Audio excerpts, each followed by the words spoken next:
तो मान लेते हमारे पास इस तरह से है, मेरे पास एक ब्लॉक है, एक क्यूबॉइड है इस तरह से, और एक रफ ग्राउंड पे रखा हुआ है, एक रफ ग्राउंड पे रखा हुआ है। इसकी हाइट कुछ है और इसकी बेस लेंथ कुछ है। इसकी लेंथ ऑफ द बेस है L, इसकी लेंथ ऑफ द बेस है L। ये क्यूबॉइड है, मान लो ये क्यूबॉइड है।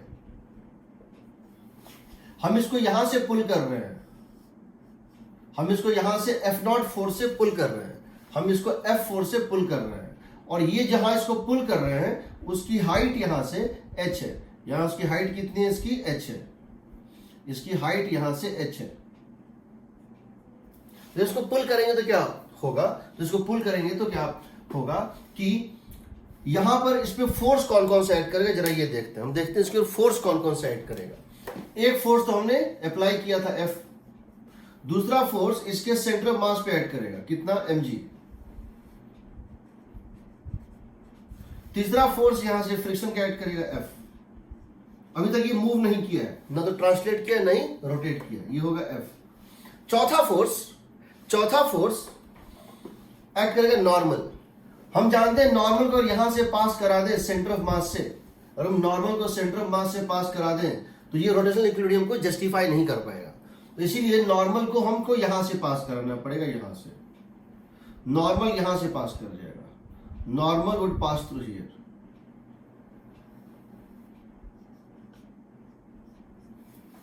नॉर्मल का लाइन ऑफ एक्शन यहां से शिफ्ट हो जाएगा बाय डिस्टेंस x।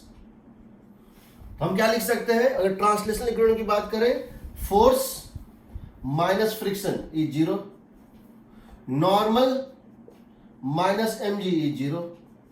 अगर हम टॉर्क अबाउट पॉइंट A ले लें, अगर हम टॉर्क अबाउट पॉइंट A ले लें या सेंटर ऑफ मास कोई भी ले लें, torque about point A, because ये इक्विलिब्रियम में है, टॉर्क अबाउट पॉइंट A होना चाहिए 0।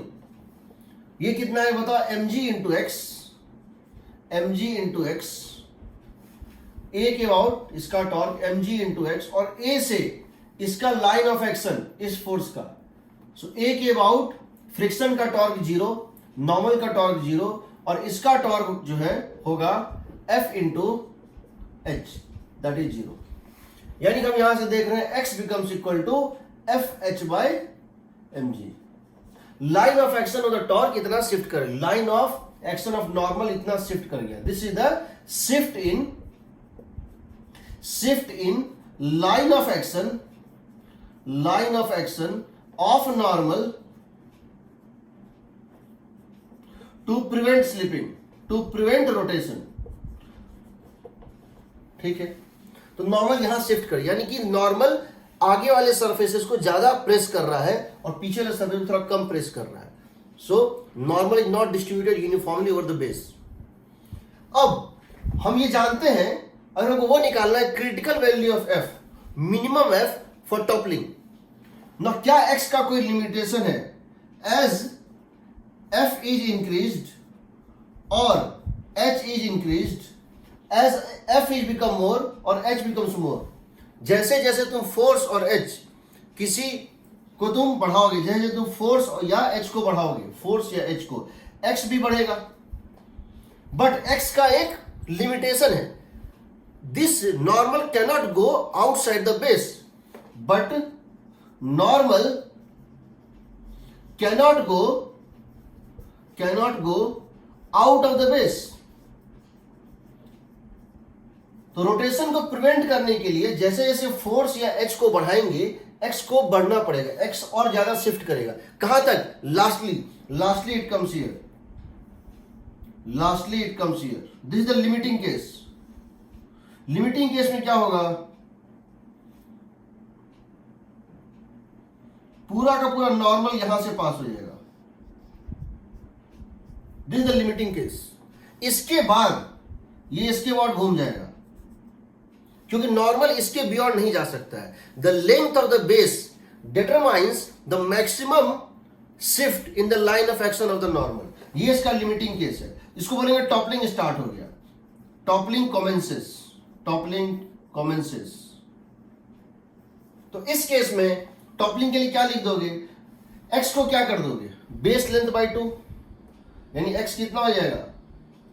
L/2। जब ये बेस लेंथ, जब ये शिफ्ट कितना हो जाए L/2, तो उसके बाद ये टॉपलिंग स्टार्ट हो जाए। तो critical value, minimum value at a height h which would set toppling would be given by equated to F minimum into h/2 into mg। यही ना, यहां से तुम्हारा F minimum क्या आ रहा है बताओ?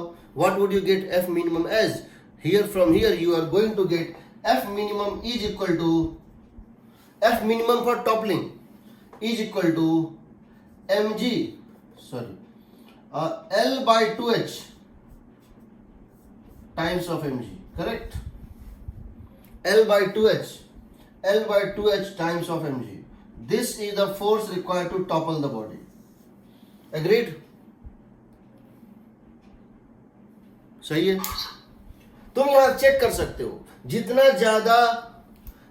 ज्यादा लेंथ ऑफ द बेस होगा, बेस का लेंथ जितना ज्यादा होगा, फोर्स उतना ज्यादा लगाना पड़ेगा।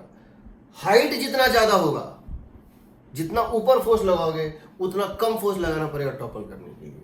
नाउ ये तो हो गया minimum force required to topple it. मेन, अब अगर हम जानना चाहते हैं minimum force required to slide it, हम जानते हैं F मिनिमम। हाँ, कल तो बस इंट्रोड्यूस किया था, कल तो सिर्फ इंट्रोड्यूस किया था, बस बहुत कुछ बताना है, तो स्टार्ट यहीं से करना पड़ेगा। F मिनिमम फॉर टॉपलिंग कितना आ रहा है? इस केस में क्या आ रहा है बताओ? L/2h times of mg, correct? और F मिनिमम फॉर स्लाइडिंग और स्लिपिंग μmg, सही है? सही है ना? Yes sir. ठीक है। अब बताओ कि इफ दोनों में जो, अब देखो L/2h और म्यू में जो कम होगा वो पहले होगा। L/2h और म्यू में जो कम होगा, इन दोनों में जो कम होगा वो वैल्यू पहले मिलेगा अगर हम जीरो से फोर्स को बढ़ा रहे हैं तो। If mu is less than L/2h तो क्या होगा? पहले स्लाइडिंग हो जाएगा, sliding before toppling, correct?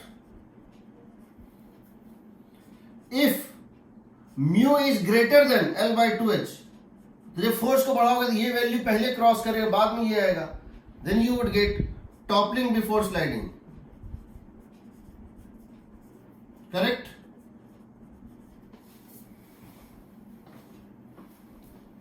Correct, सही है? हाँ सर। मैंने खूब पूरे चैप्टर को 5 टॉपिक में डिवाइड किए हैं। पहला टॉपिक था moment of inertia and it's calculation, वो हो चुका था। आज मैं दूसरा टॉपिक खत्म करके आज दूसरे टॉपिक का होमवर्क दूंगा। सारे क्वेश्चन क्लासिफाई किए हुए हैं इस टॉपिक पे बेस्ड, रोटेशनल इक्विलिब्रियम पे बेस्ड कौन कौन से क्वेश्चन एक्सरसाइज 1, एक्सरसाइज 2, एक्सरसाइज 3 और प्रीवियस ईयर जेईई में है, आज मैं वो दूंगा। उसके बाद हम टॉपिक 3 कल स्टार्ट करेंगे। I torque is equal to I into alpha, F is equal to M A, उसको स्टार्ट करेंगे, 2 दिन वो चलेगा, फिर मैं तुम्हें उसके क्वेश्चन दूंगा, ठीक है? तो हम 1 बाय 1 करते जा रहे हैं। अब हम इसको चेंज कर रहे हैं, ये तो ब्लॉक था, अब इसी चीज को हम अब दूसरे फॉर्म में देख रहे हैं। कैसे? मान लो यही क्वेश्चन होता है इस तरह से, यही क्वेश्चन होता है इस तरह से,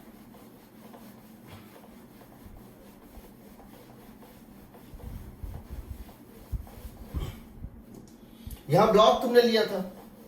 अब मैं क्या कर रहा हूं,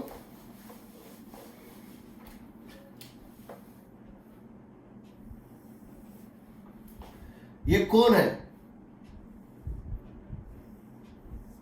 हॉलो कोन, हॉलो कोन, मैं इसको यहां से खींच रहा हूं, इसकी height h,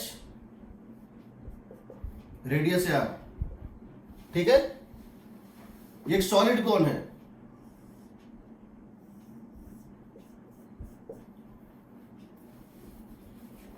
hollow cone,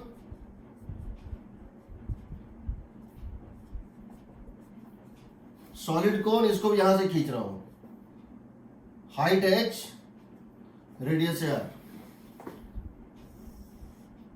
hollow hemisphere है,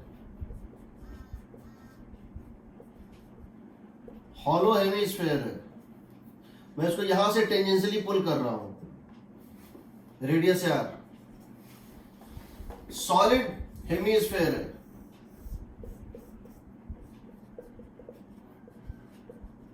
सॉलिड हेमिस्फेयर है, मैं इसको यहां से पुल कर रहा हूं। मैं चाहूं तो ऊपर से पुल ना भी करूं, मैं इसको कहीं यहां से किसी पर्टिकुलर हाइट से भी पुल कर सकता हूं। मैं इसको टॉप से पुल ना करके मैं चाहूं तो इसको यहां से ही पुल कर सकता हूं, वो मेरी मर्जी है। तो क्वेश्चन वहां चेंज हो जाएगा। मुझे इन सब केसेस में बताना है, ये दिया है फ्रिक्शन सफिशिएंट है, ये स्लिप नहीं कर रहा है। Friction is so sufficient that it can not slip. Friction is very high, mu is high, mu is high, therefore no sliding. ये स्लाइड नहीं कर रहा है मान लो। किस फोर्स पे टॉपल करेगा, किस फोर्स पे टॉपल करेगा, तो क्या करोगे, यहां क्या करोगे, नॉर्मल को यहां ले आओगे, टॉपलिंग के पहले नॉर्मल को यहां ले आओगे, सही है गलत? हाँ सर।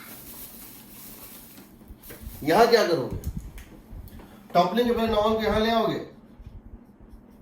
यहां क्या करोगे, यहां ले आओगे, यहां क्या करोगे, यहां ले आओगे नॉर्मल को। जब नॉर्मल यहां पहुंच जाएगा उसके बाद टॉपल कर जाएगा, यही ना? हाँ सर। ठीक, जब नॉर्मल यहां पहुंच जाएगा, एक चीज और तुमको पता है, normal is equal to mg, normal is equal to mg and f is equal to friction, सब में होगा, ऑल केसेस होगा ना। नॉर्मल इज इक्वल टू, ये फ्रिक्शन इधर बैलेंस करेगा किसको, f को, और नॉर्मल बैलेंस करेगा किसको, mg को, सही है? mg नीचे, नॉर्मल ऊपर, applied force right, friction left, क्योंकि इक्विलिब्रियम में है। अच्छा, अब आ जाओ टॉर्क पे, अब आ जाओ टॉर्क पे। इसके बाद टॉर्क निकाल दो, इसके बाद टॉर्क निकाल दो, इसके बाद टॉर्क, इसके बाद टॉर्क। चारों केसेस में नॉर्मल का टॉर्क और फ्रिक्शन का टॉर्क जीरो होगा। चारों केसेस में नॉर्मल और फ्रिक्शन का टॉर्क जीरो होगा, होगा ना?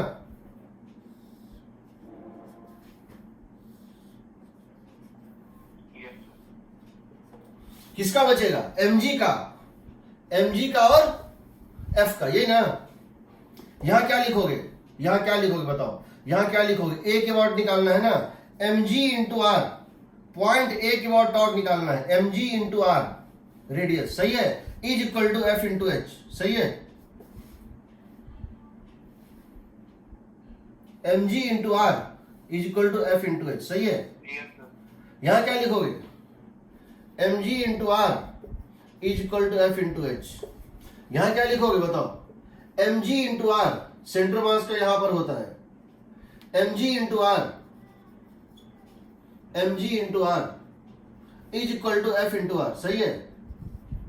ये डिस्टेंस भी r, mg का लाइन ऑफ एक्शन भी r डिस्टेंस, और टॉप मोस्ट पे लगाया है, ये डिस्टेंस भी r हाइट पे, सही है ना? हाँ सर। यहां बताओ, mg यहां पे ऐड कर रहा है, सेंटर मास पे वर्टिकली डाउन, तो पॉइंट a के अबाउट mg का torque mg into r, clockwise, anti clockwise mg into r, और इसका torque f into r clockwise. r से r कट गया, r से r कट गया। ये बताओ यहां मिनिमम फोर्स कितना आएगा टॉपल करने के लिए, mg into r by h आएगा, mg इंटू आर, यहां कितना आएगा बताओ, mg into r by h, यहां कितना आएगा, mg, यहां कितना आएगा mg, करेक्ट? हाँ सर। अब समझो, ये तो फोर्स निकल, क्योंकि मैंने वो पॉइंट दिया, अगर मैं पॉइंट चेंज कर देता हाइट, अगर मैं इसको r बाई 2 पे लगाता, यहां से r बाई 2 पे, तो यहां तुम f इंटू आर बाई 2 लेते, वहां भी h होता, जनरल h होता, जनरल h होता, ठीक है? अब देखो स्लाइडिंग का कंडीशन क्या था यहां पे, म्यू इंटू mg, यही ना, म्यू इंटू नॉर्मल। स्लाइडिंग का कंडीशन क्या था, म्यू इंटू m इंटू जी। तो यहां पर ये तो हो गया टॉपलिंग का केस, ये सारा टॉपलिंग वाला है। ये मिनिमम फोर्स किसके लिए रिक्वायर्ड है, टॉपलिंग के लिए रिक्वायर्ड है। और तुम स्लाइडिंग की बात करो तो क्या होता, म्यू एम जी, क्या होता म्यू एम जी, क्या होता म्यू एम जी, क्या होता म्यू एम जी, यही ना। हाँ सर। तो यहां पर इस केस में अगर r बाय एच छोटा है म्यू से, अगर r बाय एच छोटा है म्यू से तो टॉपलिंग बिफोर स्लाइडिंग होगा, और अगर म्यू बड़ा है, अगर म्यू छोटा है r बाय एच से तो स्लाइडिंग बिफोर टॉपलिंग होगा। इस केस में mg तो कॉमन है, अगर r बाय एच छोटा है और म्यू में से r बाय एच और म्यू में जो छोटा है वो पहले होगा। यहां पर 1, यहां अगर म्यू की वैल्यू 1 से छोटी है, अगर म्यू की वैल्यू 1 से छोटी, यहां है 1 टाइम्स ऑफ mg और यहां पे म्यू टाइम्स ऑफ mg। अगर म्यू 1 से छोटा है तो स्लाइडिंग पहले होगा, और अगर म्यू 1 से बड़ा है तो टॉपलिंग पहले होगा। एग्रीड? हाँ सर। ये पहला केस होता है टॉपलिंग का, जहां सिंपल एक ग्राउंड पे चीज को रखी और फोर्स लगा दिए। दूसरा केस होता है टॉपलिंग का इंक्लाइन प्लेन के ऊपर, दूसरा केस होता है टॉपलिंग का इंक्लाइन प्लेन के ऊपर। यहां कोई डाउट है किसी को? पहले सो बताओ। तुमको इसको क्या करना है, नॉर्मल को टॉपलिंग के केस में नॉर्मल को एकदम इस कॉर्नर पे पहुंचा दो और सॉल्व कर दो, ठीक है।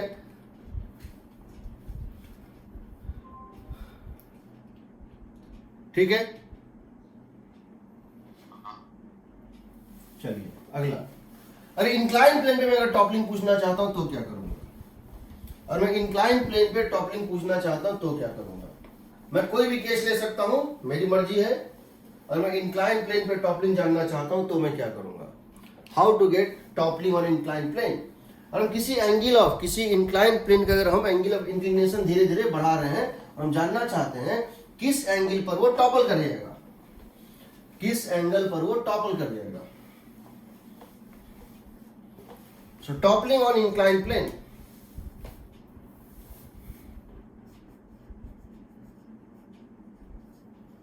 Toppling on incline plane.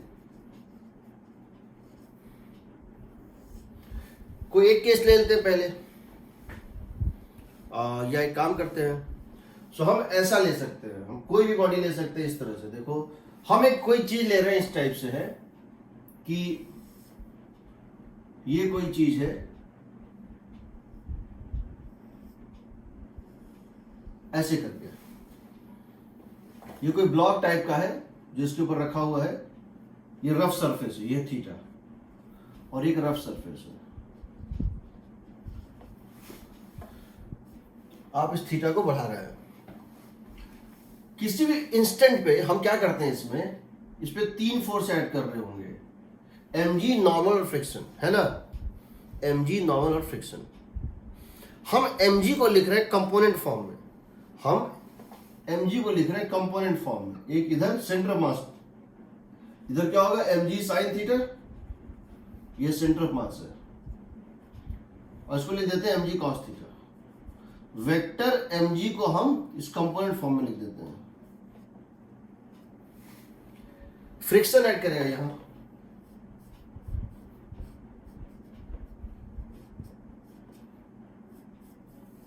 Question is normal किधर ऐड करेगा, फ्रंट या बैक। नॉर्मल यहां पे या यहां पे, ठीक है। नॉर्मल को कहां से ऐड कराए, नॉर्मल को कहां पे, फ्रंट, आगे या पीछे, आगे आएगा। क्यों, कैसे जस्टिफाई करोगे। सेंटर ऑफ मास के अबाउट देखो तो इसका टॉर्क सेंटर ऑफ मास के अबाउट देखो तो फ्रिक्शन का टॉर्क है एंटी क्लॉकवाइज, तो नॉर्मल का टॉर्क क्या होना चाहिए, क्लॉकवाइज। तो यानी नॉर्मल यहां कहीं होगा, सही है ना। क्योंकि सेंटर ऑफ मास की ओर देखो तो इसका टॉर्क होगा एंटी क्लॉकवाइज, तो इसका होना चाहिए क्लॉकवाइज। अगर ये पीछे चला जाता तो इसका हो जाता एंटी क्लॉकवाइज, दोनों का एंटी क्लॉकवाइज, तो कैसे जीरो होगा, जीरो होना है तो इसका जो है ये घूमेगा इस तरह, ये घुमाना चाहेगा इस तरह, ठीक है। इसको डिस्टेंस मान लो ये x है। पहली बात तुम लिख सकते हो normal is equal to mg cos theta, balance करेगा दोनों का vector sum zero. Friction is equal to mg sin theta, सही है, mg sin थीटा, सही है ना। In magnitude. टॉपिंग से पहले स्लाइडिंग होता है इंसान के बाद आ रहे हैं उस पे इसके बाद का केस वही है। अभी तो मान लो अभी तक नहीं हुआ है, तब देखते हैं, ठीक है। तो अपन इसमें फ्रिक्शन ज्यादा मान के चल रहे हैं ना, क्या चीज? इसमें फ्रिक्शन बहुत ज्यादा मान के चल रहे हैं ना। हाँ, अब ये मान के चल रहे हैं कि जब तक हम टॉपलिंग ले रहे हैं स्लाइडिंग नहीं हो रहा है। अभी ये मान के चल रहे हैं टॉपलिंग बिफोर स्लाइडिंग का ही केस ले रहे हैं। इसके बाद वाला केस जो है उसमें स्लाइडिंग होते हुए हम टॉपलिंग कराएंगे, ठीक है ना। हाँ सर एक बार बता दीजिए कि नॉर्मल का डायरेक्शन कैसे डिसाइड करें? हाँ, नॉर्मल डायरेक्शन। तुम नॉर्मल का ही भूल जाओ, अभी तुम पहले मत सोचो नॉर्मल के बारे में। अभी तुम पहले ये सोचो कि अगर नॉर्मल को छोड़ के बाकी का टॉर्क, तो सेंटर मास का टॉर्क देखते हैं। Let us see torque about centre of mass. इसका टॉर्क 0, ये 0 टॉर्क देगा सेंटर मास के अबाउट, सही है ना। ये सेंटर मास से पास हो रहा है ना। Yes sir. ये लाइन, ये भी फोर्स क्या सेंटर मास से पास और ये भी 0 टॉर्क देगा। इमेजिन करो कि ये सेंटर मास जो है ना, ये एक नेल है। ये सेंटर मास जो है ना वो क्या है, वो एक नेल है। वो एक नेल है जिसमें ये घुसा हुआ है। ये कार्डबोर्ड है और उस कार्डबोर्ड में ये एक नेल है। और हम इसको यहां से खींचेंगे ऐसे, तो ये ऐसे घूमेगा ना। तो ये जो टॉर्क होगा, टॉर्क ड्यू टू फ्रिक्शन इधर होगा कि नहीं बताओ। इस पॉइंट के अबाउट, इस पॉइंट पे अगर हम इसको इस तरह से पकड़ लें, यहाँ एक एक्सिस दे दें, एक होल कर दें और इसको हम यहां से खींचेंगे, यहां ऐसे खींचे, ऐसे घूमेगा ना। एग्रीड? तो ये जो फ्रिक्शन है ये इस एक्सिस के अबाउट इसको इस तरह घुमाता, लेकिन इस पे टॉर्क होना है 0। इसका तो नॉर्मल को उल्टा घुमाना होगा। टॉर्क ड्यू टू नॉर्मल इधर होना चाहिए, टॉर्क ड्यू टू नॉर्मल इधर होना चाहिए, तभी इसको कैंसिल करेगा। अब टॉर्क ड्यू टू नॉर्मल इधर होना चाहिए, यानी नॉर्मल को कोशिश करना चाहिए इसको उल्टा घुमाने का, उल्टा घुमाने का। तो नॉर्मल को फ्रंट आना होगा कि बैक आना होगा, सो बताओ। और ये बैक जाएगा, ये भी घुमाएगा इस तरह ना। या आप चाहें तो क्रॉस प्रोडक्ट के फॉर्म में देखें। ये था पोजीशन वेक्टर आर वेक्टर, यानी कि इसको एक्सटेंड कर दो तो पोजीशन वेक्टर ये है ना। R cross F, are cross friction, R vector cross friction vector आ रहा है anti clockwise. Agreed? Yes sir. अब ये बताओ कि मान लो नॉर्मल भी पीछे होता, यहां ये होता आर वेक्टर, यहां के कोने ये होता पोजीशन वेक्टर इस डायरेक्शन में, इसके राइट में ये होता पोजीशन वेक्टर, ये होता फिर भी वही डायरेक्शन में आता। बट अगर यहां पे तुम देखो नॉर्मल, तो तुम यहां से नॉर्मल ले रहे हो तो क्या होगा देखो, ये हो गया पोजीशन वेक्टर, यानी ये r cross F, are cross F उल्टा हो रहा है ना, तभी होगा ना कैंसिल। Yes sir. तो नॉर्मल को आगे जाना होगा। अब बताओ, अब हाँ सर वो h tan थीटा बाय 2 आ रहा है क्या x? मुझे पता नहीं आंसर की वैल्यू, देख लेते हैं। तो ये हो गया नॉर्मल शिफ्ट कर गया, ये डिस्टेंस x शिफ्ट कर गया, ठीक है। तो क्या लिख देंगे, किसके बाद टॉर्क निकालते हैं, हम किसी को और निकाल सकते हैं, हम टॉर्क किसी को और निकाल सकते हैं, पहले बता चुका हूं। चलो सेंटर मास को निकाल लेते हैं। Let us find torque about centre of mass या point about O A. Let us find torque about A, torque about point A. क्यों? जब तक इक्विलिब्रियम में है, जब तक इक्विलिब्रियम में है, जब तक नेट फोर्स 0 है सिस्टम पे, जब तक नेट फोर्स 0 है सिस्टम पे, किसी भी एक्सिस के बाद टॉर्क निकालोगे वही आएगा। बट अगर सेंटर मास एक्सेलरेटेड होगा तो सेंटर मास एक्सिस के ही बाद टॉर्क निकालेंगे। मैं इसको लिख रहा हूं, till F net is 0 means acceleration of center of mass is 0. We can take torque about any axis, but if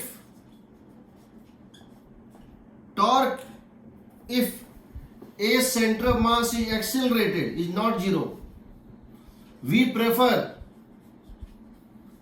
centre of mass axis only. क्यों बताएंगे, अभी बताए नहीं है, अभी के लिए बता रहा, अभी तुम्हारा केस ही नहीं, अभी तुम्हारा जो भी केस है, अभी तक तुम्हारा जो भी केस है उसमें तुम्हारा सेंटर ऑफ मास क्या था, रेस्ट पे ही था, एक्सेलरेशन जीरो ही माने हैं। हमने ट्रांसलेशन और रोटेशनल दोनों इक्विलिब्रियम लिया है। जब इसको लेंगे तो बताएंगे क्यों, क्यों सब कुछ का कारण है, कुछ भी वैसे नहीं बता रहे, ठीक है। तो यहां पे तुम क्या करो, ए के अबाउट ले लो टॉर्क। अगर तुम ए के अबाउट टॉर्क लोगे तो फ्रिक्शन का टॉर्क क्या होगा, जीरो। नॉर्मल का कितना होगा, जीरो। अगर पॉइंट ए के अबाउट तुम इसको अगर एक्सिस मान लो, इसको अगर एक्सिस मान लो, इसके बाद ये घूम सकता है। अगर तुम इसको जो है इस पॉइंट ए को एक्सिस मान लो, इसको, जिसके बाद ये घूम सकता है, तो ये बताओ फ्रिक्शन का टॉर्क जीरो ए के अबाउट और नॉर्मल का जीरो, बचा इसका और इसका टॉर्क। इसका टॉर्क कितना होगा सो बताओ, इसका टॉर्क होगा mg into height of centre of mass. ये मान लो पॉइंट जो बेस से सेंटर ऑफ मास का हाइट है, ये हाइट क्या है, हाइट ऑफ सेंटर ऑफ मास, समझ रहे हो। इस पॉइंट से इस सेंटर ऑफ मास की height, height of centre of mass, agreed, सही है ना। इस पॉइंट से इस लाइन ऑफ एक्शन का height, height of centre of mass from the base, ये है ना, इज इक्वल टू ये टॉर्क इधर और ये टॉर्क इधर। ए के अबाउट इसका टॉर्क होगा एंटी क्लॉकवाइज और ए के अबाउट इस mg cos थीटा का टॉर्क होगा क्लॉकवाइज। ये कितना आएगा बताओ, mg इंटू एम, क्या चीज,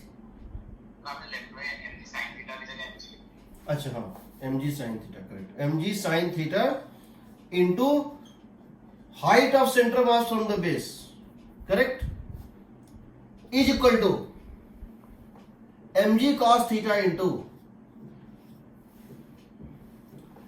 लेंथ ऑफ बेस बाय 2, सही है, सही है,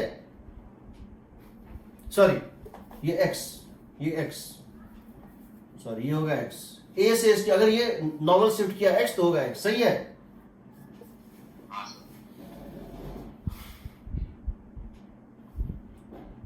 ये h सेंटर ऑफ मास कितना आएगा, अगर ये क्यूबॉइड है तो हाइट का हाफ, टोटल हाइट का हाफ, ठीक है ना। अगर ये कोन होगा तो, हॉलो कोन होगा तो, अगर ये हॉलो कोन होगा तो हाइट और सेंटर मास कितना होता है हॉलो कोन में, जल्दी बताओ, h/3। सॉलिड कोन h/4। Hollow hemisphere r/2।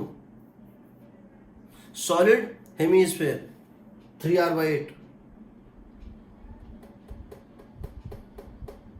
इसलिए उनको जनरलाइज फॉर्म में लिख रहे हैं, देख लो, ये है height of centre of mass, height of centre of mass above the base, ठीक, ये हो गया x। अब समझो लिमिटिंग केस में क्या होगा, तो जैसे जैसे तुम, तो यहां से तुम्हारा x कितना आएगा बताओ, x कितना आएगा, x आएगा h centre of mass, height of centre of mass tan theta आएगा।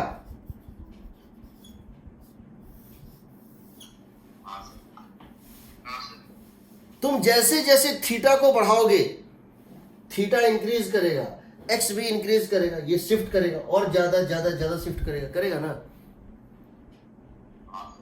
कहां तक, लिमिटिंग केस में क्या होगा, लिमिटिंग केस में, इन limiting case when toppling starts, limiting case when toppling commences,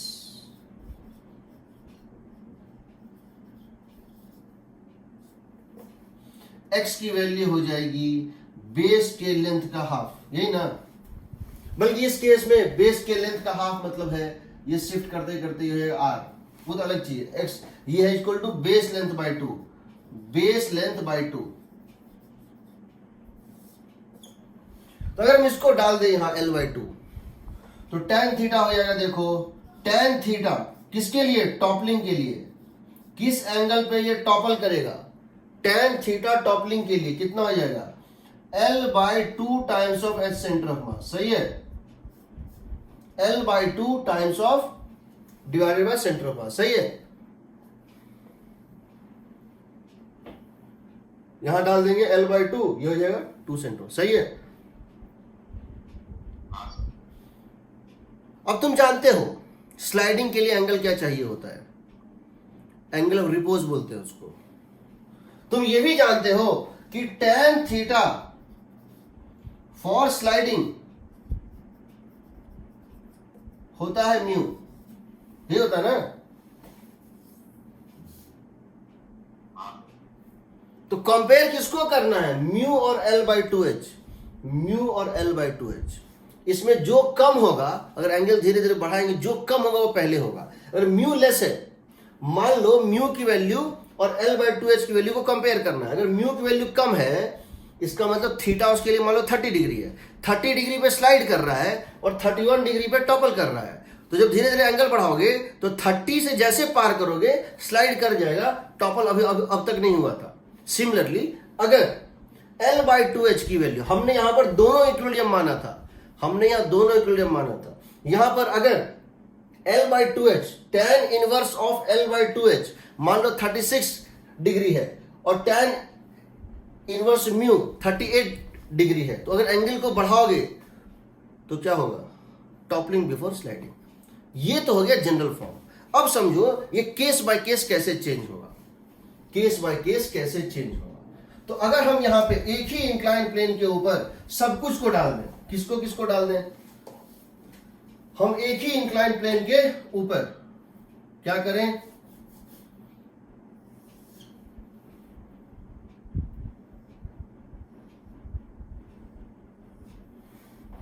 hollow cone,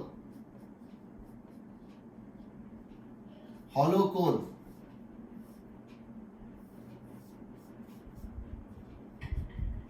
solid cone,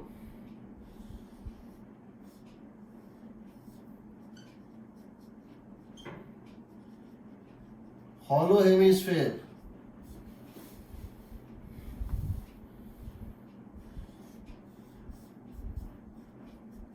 solid hemisphere, cube, एक cube भी डाल देते हैं, क्यूब सबको डाल दें, सबको डाल दें। और अब हम थीटा बढ़ाना शुरू करें। हम इसको नाम दे रहे हैं 1 2 3 4 5।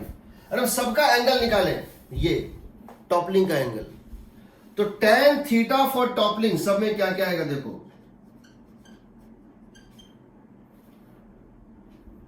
tan थीटा ऑफ टॉपलिंग पहले वाले में 1 वाले में आएगा L/2 टाइम्स ऑफ, L हो गया इसका बेस लेंथ है L, ये था ना बेस लेंथ है L। हाइट ऑफ सेंटर मास कितनी यहां से बताओ, हाइट ऑफ सेंटर मास कितनी यहां से, L/2 आ गया 45 डिग्री। इसमें फिक्स होता है 45 डिग्री पर ये टॉपल करेगा, 45 डिग्री पर ये टॉपल करेगा। इसका मतलब अगर म्यू की वैल्यू 1 से ज्यादा है, और म्यू की वैल्यू यहां 1 से ज्यादा है, और क्यूब को तुम डाल कैसे करो, अगर म्यू की वैल्यू 1 से ज्यादा है तो पहले टॉपल करेगा, और म्यू की वैल्यू 1 से कम है तो पहले स्लाइड करेगा। ठीक। दूसरे केस में यहां पर सेकंड केस में, हॉलो कोन वाले केस में, लेंथ ऑफ द बेस कितना है 2r, सही है, लेंथ ऑफ द बेस कितना है 2r, सही है कि नहीं, तो total length of the base is 2r, L/2H 2 times of H centre of मास कितनी है बताओ, H/3, so that becomes equal to 3r/h। इस एंगल पर ये टॉपल करेगा, tan थीटा इज दिस। उसी तरह से थर्ड केस में बेस लेंथ है 2r, बेस लेंथ है 2r, और सेंटर मास की हाइट है, सेंटर मास की हाइट है r/4, 4 H by h by 4 correct, हाँ h by 4, ये और ये कट गया, ये होगा 4r by h। Hollow sphere के केस में बेस लेंथ है 2r, डायमीटर बेस लेंथ है 2r। हॉलो स्फीयर के केस में सेंटर मास की हाइट होती है r by 2, होती है ना, पता है कि नहीं? नहीं पता है? ये हो गया 1, ये भी 45 डिग्री पे करेगा। सॉलिड स्फीयर के केस में, सॉलिड स्फीयर के केस में, सॉलिड स्फीयर के केस में L की वैल्यू है in the case of solid sphere, last वाला L की बेस लेंथ है 2r, बेस लेंथ है 2r बाई 2 टाइम्स ऑफ ये जो हाइट है ये 3r by 8। सेंट्रल मास की हाइट बेस से होती है 3r by 8, ये और ये कट गया, कितना जाएगा 8 by 3। tan इनवर्स 8 by 3 पे ये टॉपल करेगा। एग्रीड? ठीक। नाउ कभी कभी ऐसा भी करता है कि किसी स्टेप के ऊपर टॉपल करवाने की कोशिश करता है, कभी कभी ऐसा भी करता है कि किसी स्टेप के ऊपर टॉपल करवाने की कोशिश करता है। देखते हैं, तो इसको याद रखना, L/2h होता है। ठीक, मिटाएं इसको।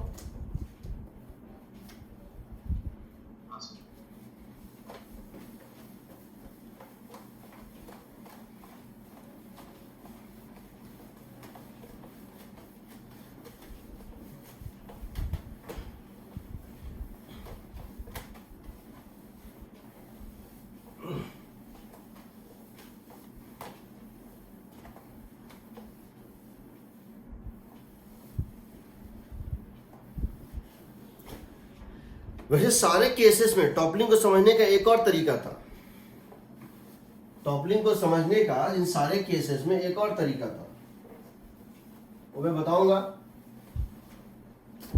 ठीक है,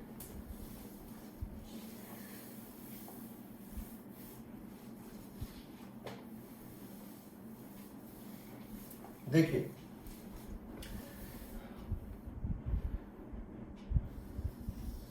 एक स्फीयर है और एक इंक्लाइंड प्लेन है, और यहां पर एक स्टेप है ऐसे करके,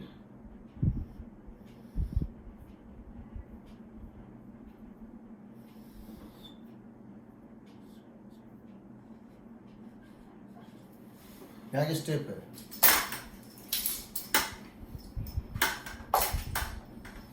ठीक है, समझ लो, ये ऐसे एक ऐसे करके स्टेप बना हुआ है, इसके ऊपर ये रखा हुआ है, और हम इसको धीरे धीरे बढ़ा रहे हैं, हम इसको धीरे धीरे बढ़ा रहे हैं। तो क्या होगा, एक समय इसके अबाउट ये टॉपल करने लगेगा, एक समय इसके अबाउट ये टॉपल करने लगेगा। टॉपल मतलब समझो, यहां पे ये ग्राउंड छोड़ देगा, होगा ना? ये रफ है, तो ये क्या होगा, इस पॉइंट के अबाउट ये ऐसे उठेगा और ऐसे घूम जाएगा। तो यहां पे ग्राउंड कब छोड़ेगा, पूछा गया यहां पे ग्राउंड कब छोड़ेगा। ठीक, तो इसको बनाते कैसे हैं, ये हाइट दिया हुआ है, इसकी रेडियस r दी हुई होती है और इस स्टेप की हाइट h दी हुई होती है। तो अगर हम इसका फोर्स डायग्राम देखें किसी भी मोमेंट पे, तो क्या होगा, एक वेट यहां ऐड कर रहा होगा, सेंटर ऑफ मास पे एक फोर्स ऐड कर रहा होगा mg, सही है? एक नॉर्मल यहां ऐड कर रहा होगा,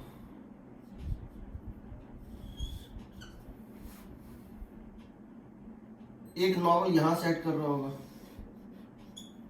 और ऐसे यहां से एक फ्रिक्शन कहीं यहां से ऐड कर रहा होगा। ये स्टेप है, ये पॉइंट ए है।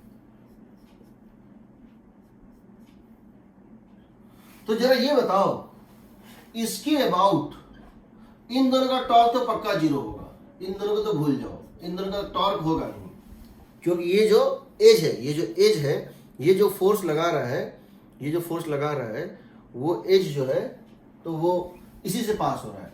mg का टॉर्क होगा और इस नॉर्मल फ्रॉम द ग्राउंड का टॉर्क होगा। हाँ, एक और फ्रिक्शन नहीं आएगा क्या चीज सर, एक और फ्रिक्शन आना चाहिए। यहां पे हाँ सर, क्यों आएगा, क्यों आएगा? अगर फ्रिक्शन ना होता तो क्या ये चलता?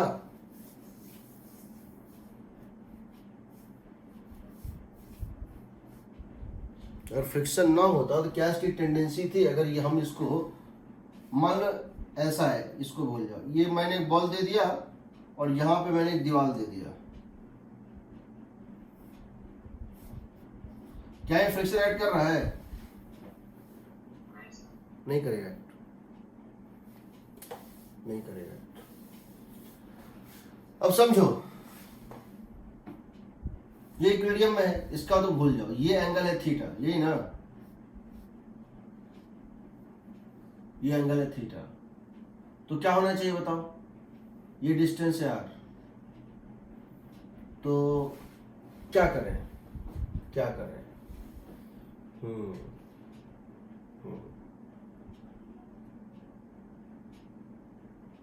क्या किया जाए बताओ? ये भी नहीं गिर रहा है, क्यों नहीं गिर रहा है? अच्छा,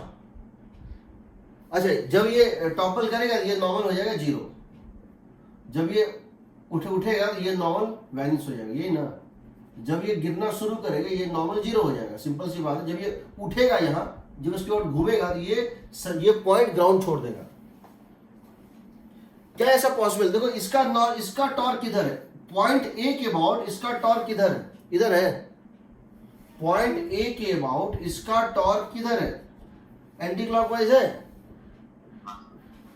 तो ये इसको चाह रहा है पॉइंट ए को ऐसे घुमाना, तो ये घूमना चाहेगा तो नॉर्मल तो एक्ट करेगा, क्योंकि जब ये घूमना चाहेगा इसके अबाउट तो ये इसको प्रेस करेगा। अगर यही ऐसा होता डायग्राम, इमेजिन करो कि mg इसके राइट से ऐड कर रहा होता, तब क्या ये टॉपल कर जाता, घूम जाता। मैं ये बताना चाह रहा हूं,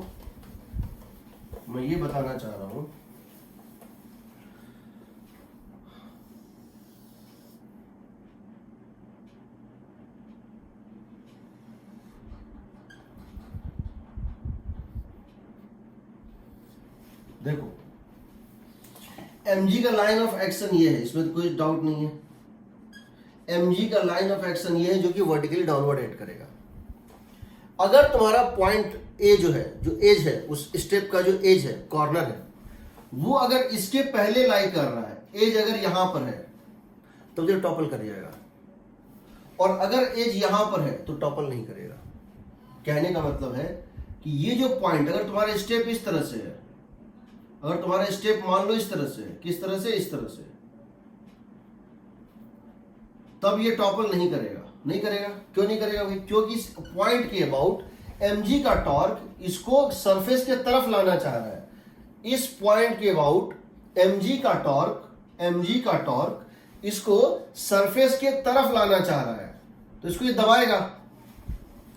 लेकिन अगर ये पॉइंट यहां होता, अगर ये पॉइंट यहां होता, ए पॉइंट यहां नहीं बल्कि यहां होता, यानी mg का लाइन ऑफ एक्शन ए से राइट होके पास हो रहा होता, mg का लाइन ऑफ एक्शन इस कॉर्नर के राइट से पास हो रहा होता, तब ये इसको ऐसे घुमाना चाहता है कि नहीं? देखो mg का लाइन ऑफ एक्शन ये है, अगर एक्सिस इसके लेफ्ट में है, एक्सिस इस लाइन ऑफ एक्शन के लेफ्ट में है तो टॉर्क होगा क्लॉकवाइज, और अगर एक्सिस के राइट में है तो टॉर्क होगा एंटी क्लॉकवाइज, होगा। तो हमारा क्रिटिकल केस क्या होता है? और क्रिटिकल केस क्या होता है कि अगर mg का लाइन ऑफ एक्शन इस स्टेप के कॉर्नर से पास हो रहा हो, अगर mg का लाइन ऑफ एक्शन इस स्टेप के कॉर्नर से पास हो रहा हो, तो हम कहते हैं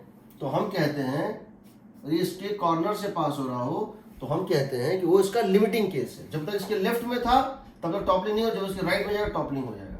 तो टॉपलिंग का केस होगा क्या, पहले सो बताओ मुझे। ये रेडियस है आर, ये रेडियस कितनी है, ये हाइट कितनी है बताओ, ये डिस्टेंस है आर, ये है एच, स्टेप की हाइट कितनी है एच, तो ये कितनी बच जाएगी आर माइनस एच, सही है। ये एंगल है थीटा, क्योंकि अगर एंगल ऑफ इंक्लिनेशन थीटा है तो नॉर्मल जो है ग्रेविटी का लाइन ऑफ एक्शन जो है वर्टिकल जो है वो थीटा बनाता है इस इंक्लाइन के साथ, तो ये होगा थीटा। तो क्या लिख सकते हैं, ये है क्रिटिकल केस, तो क्या लिखेंगे बताओ, थीटा कैसे निकालेंगे, cos theta is equal to होगा R minus H by R, सही है जी, सही है। Yes sir.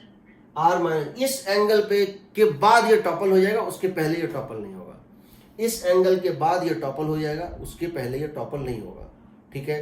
क्योंकि जब भी तुम्हारा ये जो पॉइंट ए है, जब भी तुम्हारा लाइन ऑफ एक्शन इस पॉइंट ए के राइट जाएगा तो ये जो टॉर्क देगा, इसको बचाने वाला यहाँ कोई नहीं, ये इसको खींच रहा है तो खींच लेगा, बट जब ये इसके इस साइड होगा, एमजी की लाइन इसके इस साइड होगा, तब जब ये टॉर्क देगा, तब जब ये एक बार टॉर्क देगा, ये इसको इधर लाने वाला है, उसके रास्ते में ये दीवार आ जाएगा, तो दीवार उसको पुश कर देगा।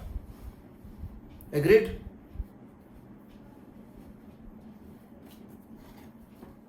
ठीक है, खैर ये तो अलग चीज था। हम टॉपलिंग का थर्ड केस ले रहे हैं। टॉपलिंग का थर्ड केस तब होता है जब चलते हुए बॉडी में टॉपलिंग हो जाए। उसमें हम क्या करते हैं, उसमें टॉपलिंग कैसे लेते हैं, स्यूडो फ्रेम में लेते हैं। Pseudo frame means non inertial frame में लेते हैं, ठीक है। थर्ड केस होता है टॉपलिंग का। पहला क्या बताया, ग्राउंड पे रखा हुआ था, तुमने खींचा, वो देखा, दूसरा इंक्लाइन पे देखा। अब थर्ड केस है टॉपलिंग का, उसको हम बोलते हैं toppling during acceleration, during translational acceleration, during acceleration. Accelerate करते हुए में कोई चीज टॉपल कर जाए तो क्या करेंगे। इसका तरीका होता है sit in that frame, take pseudo force and solve it. So question है, इसका तरीका क्या होता है, sit on its center on that body, sit on that body, frame उसी बॉडी को मान लो, टेक स्यूडो फोर्स, सॉल्व। जैसे अगर हमसे ये क्वेश्चन पूछा जाए कि ये एक ट्रक है,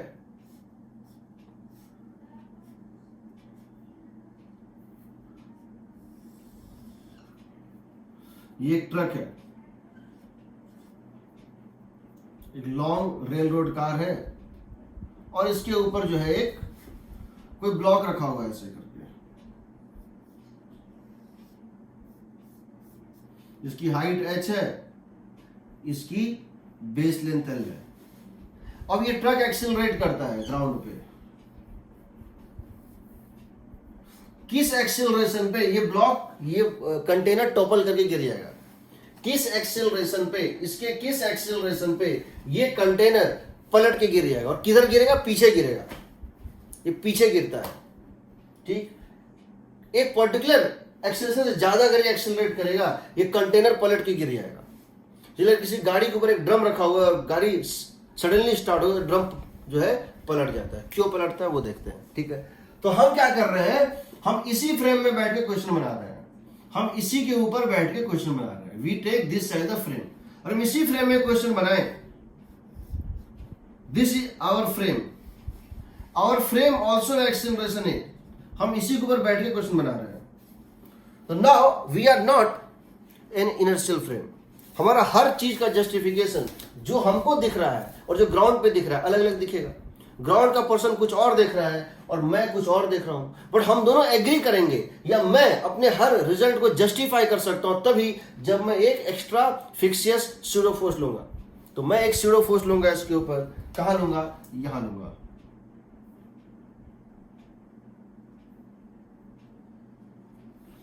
मैं इस पे एक फोर्स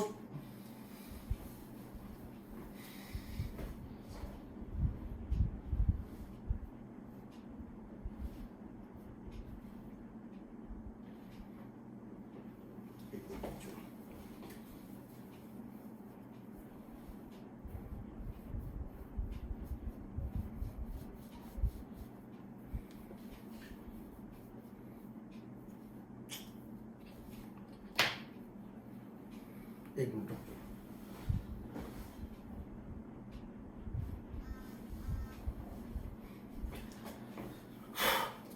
चलो ठीक है, मैं यहां पे स्यूडो फोर्स लूंगा। कितना लूंगा?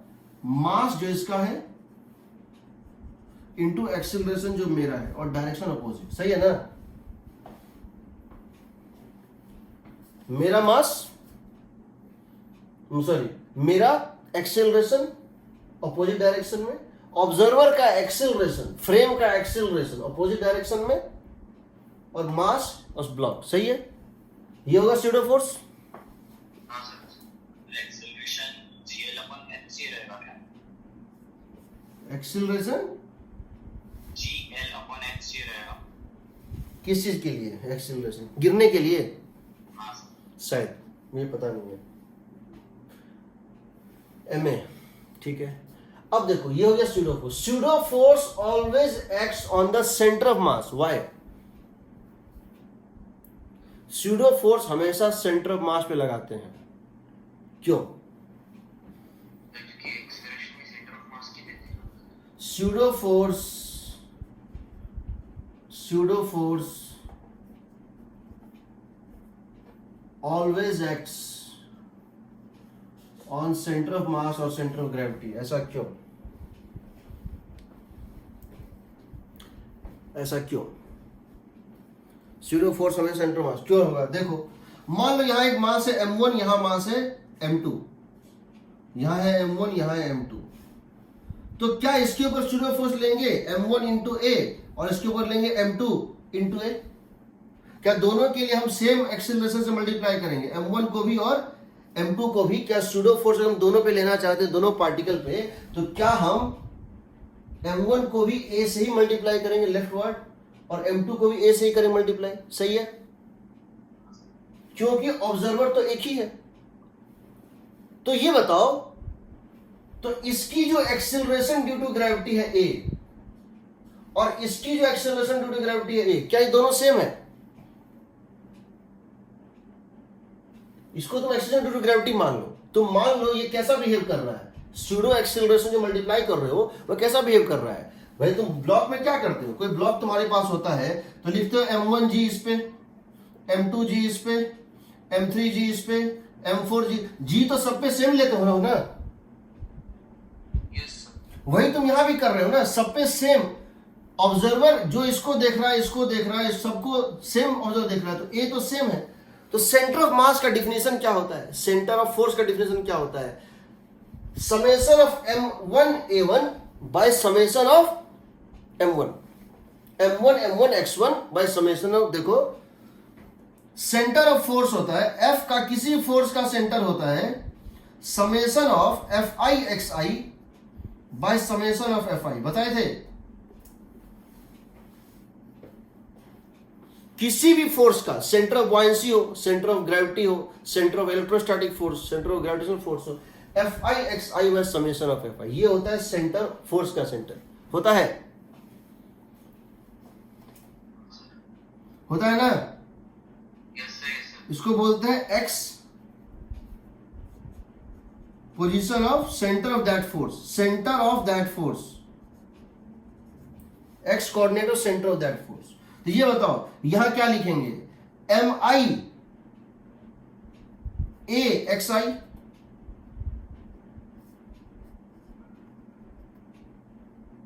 क्यों? a तो सबके लिए कॉमन है ना, ये a तो सबके लिए कॉमन ना है।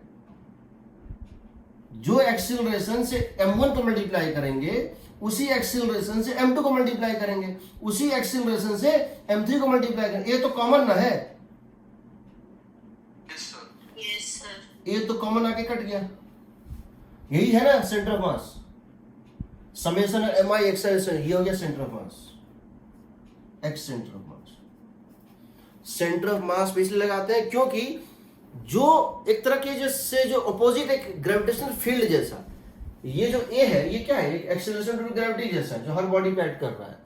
ये ऐसा समझो ग्रेविटी इस डायरेक्शन में ऐड कर रहा है और सब पे जी की वैल्यू कॉमन है, तो उस केस में सेंटर ऑफ मास और सेंटर ऑफ ग्रेविटी कोइंसाइड करता है। तो यहां पर क्या होगा, हमेशा किसी भी चैप्टर में कोई भी चीज हो, जब भी हम कहीं भी खड़े होके किसी भी एक्सटेंडेड बॉडी का चीज देख रहे हैं तो उसकी सेंटर ऑफ मास पे हम उसका स्यूडो फोर्स लगाते हैं, याद रखना। Pseudo force always acts at centre of मास, ठीक। तो सेंटर ऑफ मास पे लगेगा, हालांकि कहीं लिखा हुआ नहीं होता है क्यों लगेगा, लेकिन समझ लो। तो तुमने सेंटर ऑफ मास पे ये फोर्स लगा दिया। हम अब इस फ्रेम में बैठ के देख रहे हैं, हमने यहां एक स्यूडो फोर्स लिया, ये इसका सेंटर ऑफ मास है, इस पे हमने एक स्यूडो फोर्स लगा दिया m इंटू ए किसका, ऑब्जर्वर का, जो इस पर बैठा हुआ था, मास इसका, ये लग जाएगा, इसको बोलते हैं स्यूडो फोर्स, जिसको हम डॉट से दिखा रहे हैं। दूसरा फोर्स क्या लगेगा इसके ऊपर, mg नीचे। तीसरा क्या लगेगा, फ्रिक्शन इधर, क्योंकि तुम इस फ्रेम पे बैठे हो, तुम्हारा जो फ्रेम है, ये जो फ्रेम है ये खुद एक्सिलरेटेड था। इस फ्रेम को ये बॉडी किस पे दिखाई दे रहा है, रेस्ट पे दिखाई दे रहा है। एक नॉर्मल ही लगेगा। अब बताओ नॉर्मल कहां लगाए। इस पर्सन को जस्टिफाई करना है, ये ना तो चल रहा है और ना ही रोटेट कर रहा है। इस पर्सन के रिस्पेक्ट में यही बॉडी, इस पर्सन के रिस्पेक्ट में ये बॉडी ट्रांसलेशनल और रोटेशनल दोनों इक्विलिब्रियम में है, जबकि जो पर्सन ग्राउंड पे है उसके रिस्पेक्ट में ये बॉडी एक्सिलरेटेड है, यानी ट्रांसलेशनल इक्विलिब्रियम में नहीं है, बट रोटेशनल में उसके लिए भी है ना। तो जो पर्सन इस पे बैठा है उसको ये ट्रांसलेशनल और रोटेशनल दोनों इक्विलिब्रियम में दिखाई दे रहा है, तो उसको जस्टिफाई करना होगा ना, नेट फोर्स भी जीरो। तो नॉर्मल तो समझ गए, ऊपर लेगा, ये और ये क्या बोलेगा, ये पर्सन क्या बोलेगा, ये और ये कट गया, ये और नॉर्मल कट जाएगा, बट हमको इस पर टॉर्क भी बैलेंस करना है। तो क्या नॉर्मल यहां एज से पास करेगा,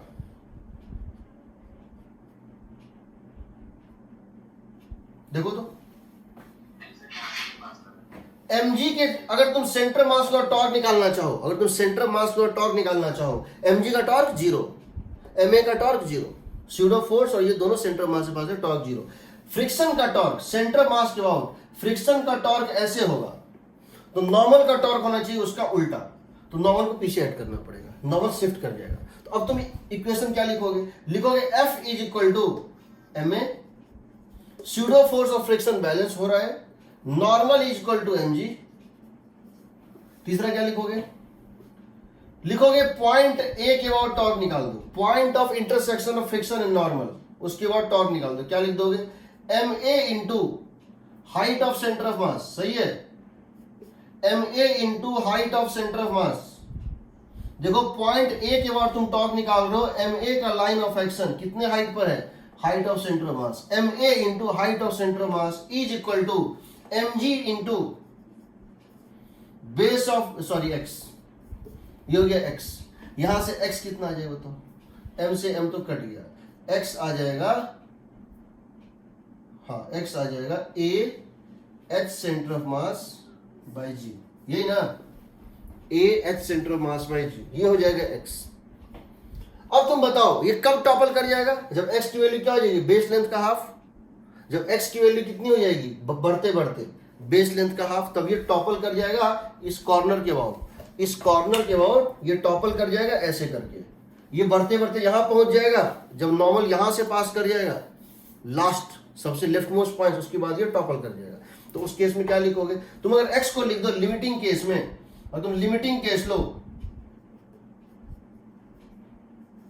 लिमिटिंग केस में x को अगर तुम कर देते हो बेस लेंथ बाय 2, x को तुम कर देते हो बेस लेंथ बाय 2, तो यहां से तुम्हारा a कितना आ जाएगा बताओ, a कितना आ जाएगा, l बाय 2 कर दो तो a हो जाएगा g बाय कितना हो जाएगा बताओ, l बाय 2, यहां डाल देते हैं l बाय 2, तो g times of l by 2h, सही है। यहां हम डाल देते हैं इसको l बाय 2, तो कितना होगा g times of l by 2h। इस एक्सिलरेशन पे ये, इस एक्सिलरेशन पे ये इस एक्सेलरेशन पे ये अगर x की वैल्यू कितनी हो जाएगी, बेस लेंथ का हाफ, इस बेस लेंथ का हाफ जब हो जाएगा x शिफ्ट होते होते, तो ये टॉपल करेगा L/2h आ रहा है। सही है।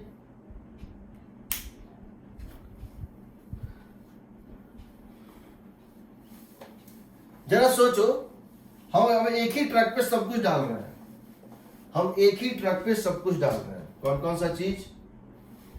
हम एक ही ट्रक के ऊपर अब सब कुछ डाल देते हैं।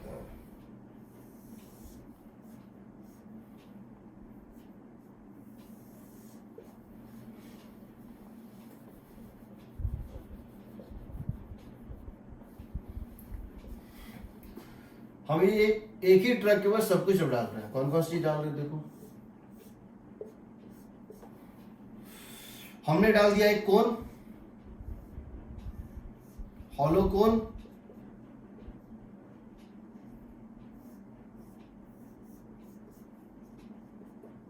सॉलिड कोन, उसके बाद डाल दिया हमने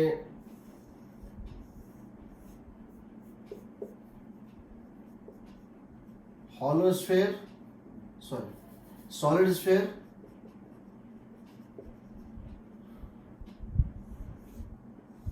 hollow sphere, hollow half sphere, solid hemisphere, hollow hemisphere, एक और डाल देते हैं हाफ सिलेंडर, इनसाइड लेंथ है, हाफ सिलेंडर या हाफ डिस्क, कोई फर्क नहीं पड़ता, हाफ सिलेंडर या फिर हाफ डिस्क। और हम इसको अब जानना चाहते हैं इस व्हीकल की कितनी एक्सेलरेशन पे ये सब टॉपल करेगा। तो तुम्हारे पास फॉर्मूला है सिंपल, एक्सेलरेशन फॉर टॉपलिंग। तुम्हारे पास फॉर्मूला है acceleration for toppling is equal to g into base length by 2 time of height of centre of mass. ये बेस लेंथ, ये बेस का लेंथ, और ये height of centre of mass above the base, height of centre of mass above base.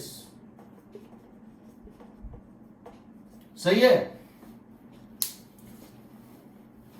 तो बोलो क्या आएगा इस केस में? पहले केस में क्या आएगा?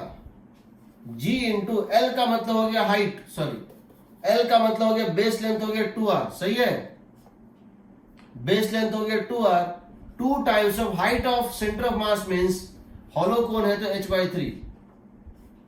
इस केस में g times of base length हो गया बेस लेंथ हो गया 2r, height 2 times of h/4। इस केस में किस एक्सेलरेशन पे ये टॉपल करके गिर जाएगा? तो क्या लिखोगे? g times of base length is 2r by 2 times of height of center of mass is 3r/8। इस केस में किस एक्सेलरेशन पे ये टॉपल कर जाएगा, पलट जाएगा? बेस लेंथ है 2r, बेस लेंथ है 2r by 2 times of height of center of mass, height of center of mass from the base in this case is r/2। इस केस में g times of base length है 2r, base length है 2r by 2 times of half cylinder का height क्या होता है centre mass का? सही है, 4r/3π। हाफ डिस्क या हाफ सिलेंडर के केस में, हाफ डिस्क या हाफ सिलेंडर के केस में बेस से सेंटर मास की हाइट क्या होगी? 4r/3π। और अगर रिंग होता, हाफ रिंग, तो क्या होता? 2r/π होता ना। Yes sir. हॉलो सिलेंडर या फिर हाफ रिंग होता, half cylinder hollow thin cylindrical shell, या फिर ये होता तो यहां होता 2r/π। तो कौन सा क्वेश्चन पूछेगा वो उसकी मर्जी है, वो कुछ भी पूछा जा सकता है, बट डेटा सब याद होना चाहिए। ठीक है, ये होता है। यहां तुम एक चीज और कंपेयर कर सकते थे, तुम जानते हो अगर ये चलेगा, एक्सेलरेट करेगा, दो चीजें होंगी, या तो ये स्लिप कर जाएगा, ये टॉपल कर जाएगा। स्लिपिंग के केस में ये किस एक्सेलरेशन पे स्लिप करेगा जानते हो? एक्सेलरेशन फॉर स्लिपिंग क्या होगा? ये इसके ऊपर स्लिप कर जाए, उसका कंडीशन क्या होता है, ये होता है म्यू जी होता है। अगर एक्सेलरेशन हो जाए म्यू जी तो ये स्लिप कर जाएगा, सही है। ये होता है इसके ऊपर मैक्सिमम फ्रिक्शनल फोर्स कितना ऐड कर सकता है, इसके ऊपर मैक्सिमम, इसको कौन चला रहा है, फ्रिक्शन ही तो चला रहा है ना। अगर ग्राउंड फ्रेम से देखो तो इसको फ्रिक्शन ही चला रहा है, और अगर इस फ्रेम से देखो, इस फ्रेम से देखो तो जहां MA की वैल्यू F मैक्स के इक्वल हो जाएगी, जहां MA की वैल्यू स्यूडो फोर्स की F मैक्स के इक्वल हो जाएगी, F स्टैटिक के मैक्सिमम वैल्यू की, उससे स्लिपिंग स्टार्ट हो जाएगा, होगा ना। Yes, sir. तो स्लिपिंग स्टार्ट करने के लिए क्या होता है बताओ, स्लिपिंग कहां स्टार्ट होगा। तो स्लिपिंग स्टार्ट करना चाहते हो तो MA को लिख दोगे म्यू टाइम्स ऑफ mg, लिखोगे ना, A इक्वल होगा म्यू जी, A इक्वल होगा म्यू जी। तो समझो G कॉमन है, चाहे म्यू जी लो, चाहे एक्सेलरेशन म्यू जी लो, और चाहे G इंटू L/2h लो, कॉमन क्या है, G कॉमन है। कंपेयर कौन होगा, म्यू और L/2 times of h centre of mass, L by base length by 2 times of height of centre of मास। अगर L/2 h सेंटर ऑफ मास ज्यादा है और L/2 times of centre of मास की height ज्यादा है तो पहले स्लिप कर जाएगा, और अगर L/2 h times of centre of मास की वैल्यू कम है कंपेयर टू G के, म्यू के, तो क्या होगा, पहले टॉपल कर जाएगा। समझ रहे हो। Yes sir. तुमसे ये क्वेश्चन पूछा जाएगा, मैचिंग कॉलम हो चाहे जिस टाइप का भी हो, तुमसे ये कहेगा ये एक्सेलरेशन है, ये म्यू है, बताओ क्या हो रहा है, दोनों हो रहा है, एक हो रहा है, कुछ नहीं हो रहा है। No sliding no toppling, toppling but sliding, sliding but no toppling, both toppling and sliding. तो तुमको सिर्फ ये करना है इन सब केसेस में, तुमको कंपेयर करना है कि जो म्यू की वैल्यू दी गई है, मान लो म्यू की वैल्यू दी हुई 1, L/2h centre of mass, L/2h centre of मास की वैल्यू किसी बॉडी के लिए, ये जो भी हो, इसकी वैल्यू जो तुम ये डाल रहे हो, मान लो ये L/2h सेंटर ऑफ मास की वैल्यू आ रही है 0.8, ठीक है, हाँ 0.8, ठीक है। एक्सेलरेशन दी हुई है 5, व्हीकल का एक्सेलरेशन 5, तो क्या होगा, टॉपलिंग होगा, टॉपलिंग होगा। मान लो किसी केस में म्यू की वैल्यू दी हुई 1, अच्छा बोर्ड कट रहा है ना, मान लो किसी केस में म्यू की वैल्यू दी हुई 1, ये ट्रक है, ट्रक वाला क्वेश्चन है, म्यू की वैल्यू 1 है, L/2h centre of mass, base length by 2 times of height of centre of mass, data दिया हुआ तुमने कैलकुलेट किया 0.2 आ रहा है। अगर व्हीकल की एक्सेलरेशन 5 है तो क्या स्लाइडिंग या टॉपलिंग होगा, पहले ये बताओ। अगर हम इसको यहां पे अगर म्यू की वैल्यू ये है और ये है, तो सबसे पहले तुम मुझे ये बताओ कि एक्सेलरेशन फॉर स्लाइडिंग कितनी होगी, म्यू इंटू जी 10 मीटर पर सेकेंड स्क्वायर, सही है। हाँ सर। और एक्सेलरेशन फॉर टॉपलिंग कितनी होगी, 8 मीटर पर सेकेंड स्क्वायर। हमको एक्सेलरेशन व्हीकल का दिया हुआ है 5 मीटर पर सेकेंड, कुछ नहीं होगा, ना स्लाइडिंग होगा ना टॉपलिंग होगा, समझ रहे हो ना। अगर व्हीकल की एक्सेलरेशन 5 है, वो इससे भी कम है, इससे भी कम है, किसी को पार नहीं किया है, तो ना स्लाइडिंग होगा ना टॉपलिंग होगा। अगर एक्सेलरेशन की वैल्यू 9 है, टॉपलिंग हो जाएगा, स्लाइडिंग अब तक नहीं हुआ है, सही है।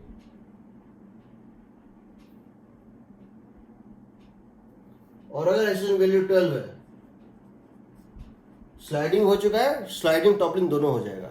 चलते हुए गिरेगा, रुकते हुए नहीं गिरेगा, चलते हुए फिसलते हुए गिरेगा, दोनों होगा। कॉर्नर स्लिप भी करेगा और कॉर्नर बोर्ड गिर भी जाएगा, दोनों एक साथ हो जाएगा, सही है।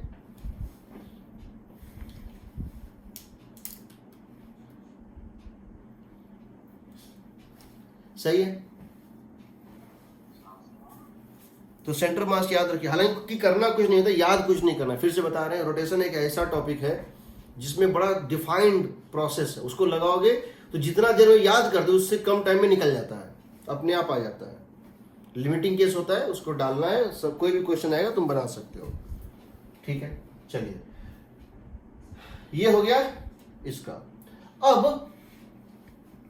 अब यहां पर एक इंपॉर्टेंट चीज जो होता है वो होता है ये कि, ठीक है, अब इसमें एक इंपॉर्टेंट चीज जो होता है वो होता है ये कि, मिटाएं इसको। अब इसमें एक इंपॉर्टेंट चीज ये होता है, इसमें इक्विलिब्रियम के और भी केसेस जो हैं उसमें होते हैं, उसमें हम ये कर सकते हैं।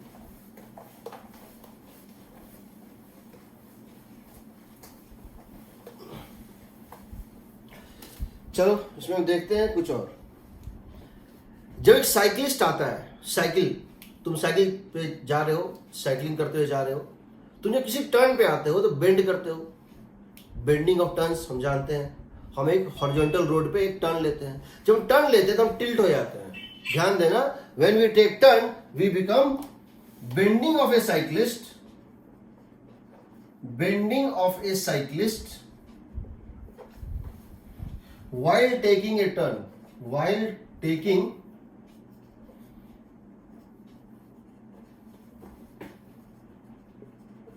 a horizontal turn। जब एक साइक्लिस्ट हॉरिजॉन्टल टर्न लेता है तो वो बेंड हो जाता है, वो टिल्ट हो जाता है। कैसे होता है टिल्ट? देखो इस तरह से होता है। ये पहिया दिखा रहे हैं, साइकिल बनाना तो पॉसिबल नहीं है। ये पहिया दिखा रहे हैं और इस टाइप से है। जब एक साइक्लिस्ट किसी रोड पे टर्न लेता है, तुम देखोगे कि वो थोड़ा सा वर्टिकल के साथ टिल्ट हो जाता है, ऐसे करके। देखे हो? हाँ सर। थोड़ा टिल्ट हो जाएगा तब लेता है, अपने आप टिल्ट होता है, ठीक। ऐसा क्यों होता है? ठीक। तो हम इसके ऊपर क्या करते हैं, साइकिल के फ्रेम में बनाने की कोशिश करते हैं। लेट अस वर्किंग, बिकॉज ये एक्सेलरेटेड मोशन है, सेंट्रीपिटल एक्सेलरेशन ही है, सेंटर की तरफ ही है। ये सर्कुलर मोशन है, यूनिफॉर्म सर्कुलर मोशन है। सो भले ही ये मतलब सेंटर की तरफ एक्सेलरेटेड है, तो ये centre axle, so this is non inertial frame. तो इस फ्रेम में बैठ के बनाते हैं क्वेश्चन को। देखते हैं इसमें फोर्स क्या क्या लगेगा। एक फोर्स लगेगा यहां पर, कितना लगेगा? mg। ये फोर्स लगेगा, इसका वेट mg, सही है। दूसरा फोर्स लगेगा यहां से,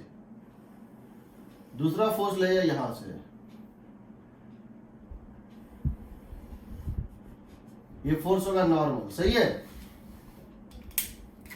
mg और नॉर्मल, सही है। तीसरा फोर्स लगेगा यहां से, ये कौन सा होगा? फ्रिक्शन।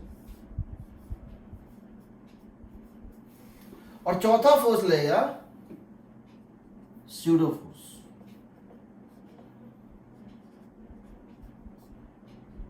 सही है।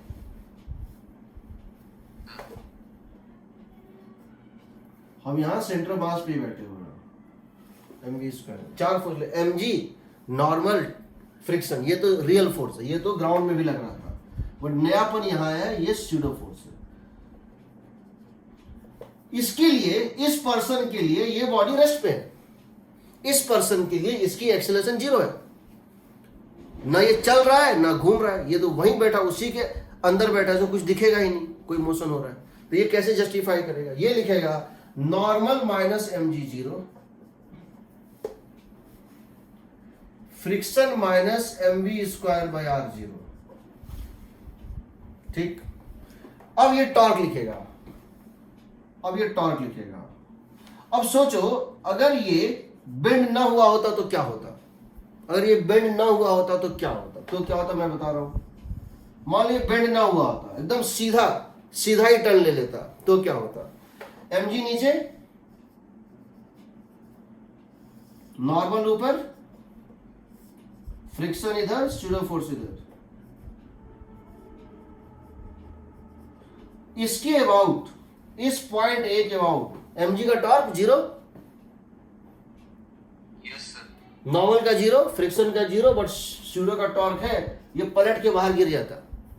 ये चलते हुए पलट के बाहर पलट के गिर जाता है, ये चलते हुए आता है इस तरह से और पलट के बाहर गिर जाता है। इसके लिए कार लेंगे उसमें यही होगा, इसके जो क्वेश्चन लेंगे उसमें कार को टर्न कराएंगे तो कार जो अपने बाहर वाले पहिए के बाद पलट जाता है। तो ये पलट जाता क्योंकि ये फ्रिक्शन तो ग्राउंड से पॉइंट ऑफ कांटेक्ट पे लगे, ये तो श्योर है। नॉर्मल भी पॉइंट ऑफ कांटेक्ट पे लगे, ये भी श्योर है। फ्रिक्शन और नॉर्मल ग्राउंड के साथ जो पॉइंट ऑफ कांटेक्ट है और एक पहिए का कांटेक्ट ग्राउंड के साथ एक ही पॉइंट पे होता है, वही लगेगा, ये तो गारंटेड है। तो इसके बाद टॉर्क ये दोनों तो दे नहीं सकता है। mg का टॉर्क भी 0 था, बट स्यूडो फोर्स का टॉर्क था, तो इसको ऐसे पलट के गिर जाना चाहिए था। तो अब ये खुद को अपने आप टिल्ट करता है, नेचर इसको टिल्ट करता है। इसको बोलते हैं जायरोस्कोपिक इक्विलिब्रियम, इसको बोलते हैं जायरोस्कोपिक इक्विलिब्रियम। पढ़ेंगे जब एंग्लो मोमेंटम पढ़ेंगे तब। खड़े पहिए पे खड़ा होना, स्टैंडिंग रेस्ट पे अगर आप हैं तो आप साइकिल को बैलेंस नहीं कर सकते हैं। चलते हुए साइकिल अपने आप बैलेंस होती है, क्यों होती है वो देखेंगे, ठीक है। तो यहां पर ये पलट के गिर जाता है, तो ये थोड़ा सा अंदर टिल्ट कर जाता है ताकि इसके टॉर्क को mg का टॉर्क बैलेंस कर पाए। यहां पे इसका टॉर्क पॉइंट ए के अबाउट, इसका टॉर्क ऐसे था, यहां इसका टॉर्क इस तरह से था, पॉइंट ए के अबाउट स्यूडो फोर्स का टॉर्क जो था बाहर की तरफ था। तो हमको mg का टॉर्क चाहिए अंदर की तरफ, इसलिए टिल्ट करता है। तो अब जब ये टिल्ट कर जाएगा थीटा पे, तो क्या लिखोगे, टॉर्क अबाउट ए को बैलेंस कर दो, टॉर्क अबाउट ए को 0 कर दो। तो क्या लिखोगे, mg इंटू दिस डिस्टेंस, मान लीजिए डिस्टेंस है l, सेंटर मास से पॉइंट ए तक की डिस्टेंस है l और ये एंगल है थीटा। तो क्या लिख दोगे, mg times of l cos theta, l sin theta, l sin। देखो mg टाइम्स ऑफ एक्सिस से यहां तक की डिस्टेंस कितनी हो गई, l sin theta, l sin theta must be equal to pseudo force mv square times of l cos theta. ये length हो जाएगा l cos थीटा, होगा ना। l से l कट गया, m से m कट गया, tan थीटा आएगा v square by R G. इतना एंगल ये टिल्ट कर जाता है ताकि ये अपना इक्विलिब्रियम मेंटेन कर सके, ताकि ये अपना इक्विलिब्रियम मेंटेन, पलट के गिरे नहीं। tan थीटा होता है, अगर कोई क्वेश्चन पूछा जाता है कि tan थीटा की वैल्यू निकालो, कितना बेंड करेगा वर्टिकल के साथ, तो लिखोगे v square by R G. ठीक, एग्रीड।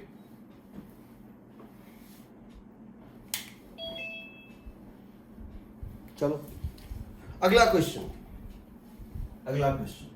एक कार है, 4 पहियों की कार है, एक 4 व्हील्स का कार है, कार में जनरली 4 व्हील्स ही होते हैं, वो ऐसे टर्न ले रहा है, तो वहां क्या होता है जरा ये देखो।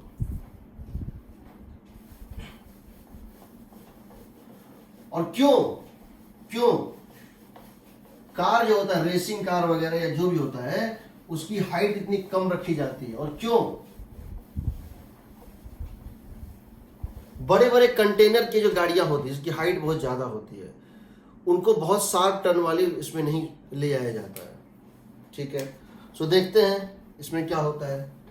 तो मान लो कार टर्न ले रहा है, हम कार का बैक व्यू दिखा रहे हैं। ये कार है जो इस ट्रैक पे टर्न ले रहा है, और इस कार का जो है एक पहिया यहां दिखा रहे हैं, एक पहिया मान लो यहां दिखा रहे हैं, ये टायर है,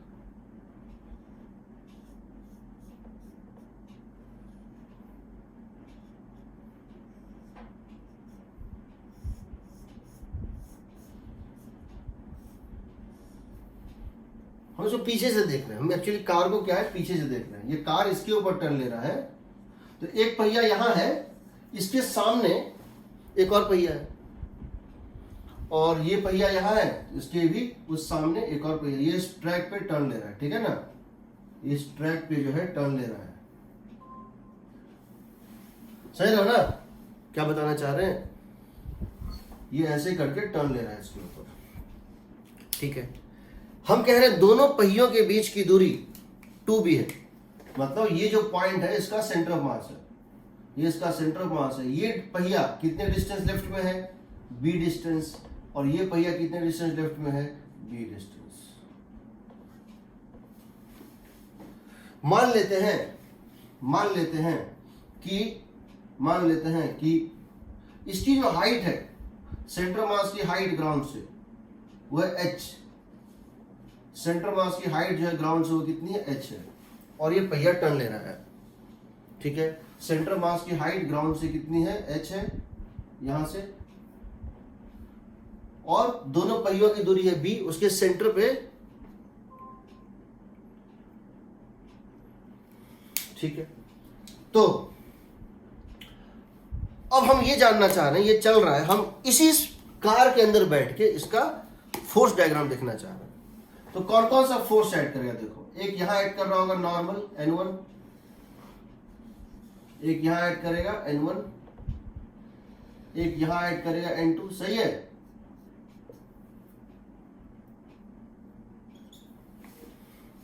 हम आगे और पीछे का, लेफ्ट साइड का जो दो पहिया है, आगे और पीछे दोनों को कंबाइन करके एक कर दिए हैं। हम लेफ्ट साइड में दो पहिया है, आगे और पीछे दोनों को एक मान रहे हैं, और राइट साइड में दो पहिया है, आगे और पीछे, उन दोनों को एक मान रहे हैं। इन दोनों का कंबाइंड नॉर्मल ले रहे हैं। यहां एक फ्रिक्शन ऐड करेगा F1, और यहां एक फ्रिक्शन ऐड करेगा F2, सही है। एक यहां वेट ऐड करेगा नीचे mg। चूंकि हम इसी में बैठे हुए हैं, चूंकि हम ऑब्जर्वर इसी कार में बैठा हुआ है, क्योंकि कार एक्सेलरेटेड है, तो हमें और कोई रास्ता नहीं सिवाय स्यूडो फोर्स के यूज करने के। तुम स्यूडो फोर्स का यूज करो। तो तुम यहां पर एक क्या लोगे, स्यूडो फोर्स लोगे बाहर की तरफ। तुम यहां एक स्यूडो फोर्स लोगे बाहर की तरफ, कितना लोगे बताओ, m into v square by r. जहां v क्या है, सेंटर मास का स्पीड है, v क्या है, सेंटर मास का स्पीड है, और r क्या है, सेंटर मास जिस सर्किल में जा रहा है उसका रेडियस, सही है ना। बताओ, यहां दो फोर्स लगेगा, N1 ऊपर, फ्रिक्शन इधर, यहां एक लगेगा N2 ऊपर, फ्रिक्शन इधर, यहां एक फोर्स लगेगा वेट, और यहां एक फोर्स लगेगा सेंटर ऑफ मास पे स्यूडो फोर्स, कितना, mv स्क्वायर बाय आर, सही है। होगा ये स्यूडो, सही है जी। कोई डाउट किसी को? अब देखो, अब तुमको इसमें क्या क्या इक्वेशन है। पहला इक्वेशन लिखोगे F1 towards centre plus F2 towards centre, F1 centre था, F2 सेंटर की तरफ, is equal to mass into v square by, दोनों बैलेंस करेगा ना। देखो, F1 लेफ्ट, F2 लेफ्ट, और mv square by r right, zero, सही है, क्योंकि इक्विलिब्रियम में है। तो नेट फोर्स लेफ्टवर्ड यानी सेंटर की तरफ F1 plus F2 plus mv minus mv square r is cancelled. दूसरा, ऊपर नीचे N1 plus N2, N1 plus N2 is equal to mg, ये भी इक्विलिब्रियम, सही है। हाँ sir.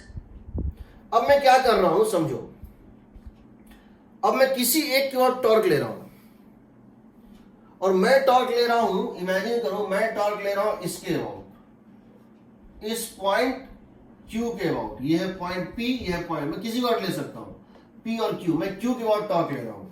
Torque about Q, torque about Q, Q क्या है, Q is the point of contact of the outer wheel with the ground, Q के about.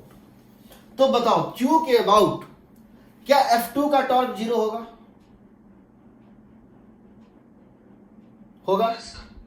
N2 का zero होगा, F1 का भी जीरो होगा। यहां पर torque due to F1, F2 और नॉर्मल का टॉर्क, N2 का टॉर्क जीरो होगा, क्योंकि F2 और N2 तो है ही, इसका लाइन ऑफ एक्शन भी इससे पास हो रहा है। तो कितना टॉर्क निकालना होगा? 3 टॉर्क निकालना होगा। कौन कौन सा? mg का, स्यूडो फोर्स का, N1 का। N1 का टॉर्क देखो कितना होगा, N1 का टॉर्क होगा पॉइंट Q के अबाउट, N1 का torque so torque due to n1 times of q से यहां तक की डिस्टेंस कितनी है 2b, सही है। n1 times of q axis से इस लाइन ऑफ एक्शन की डिस्टेंस कितनी है b प्लस b 2b, सही है। और डायरेक्शन होगा ऐसे, डायरेक्शन होगा q के अबाउट क्लॉकवाइज। mg का torque mg into b, mg into b, ये डिस्टेंस क्या हो गया यहां से यहां b, mg times of b, ये होगा mg टाइम्स ऑफ b। और इसका डायरेक्शन क्या होगा क्लॉकवाइज, इसका डायरेक्शन यानी ये माइनस साइन के साथ आएगा। अगर एंटी क्लॉकवाइज में पॉजिटिव मान रहे हैं, क्लॉकवाइज प्लस इसका टॉर्क कितना होगा स्यूडो फोर्स का, फोर्स हो गया mv square by r, force हो गया mv square by r।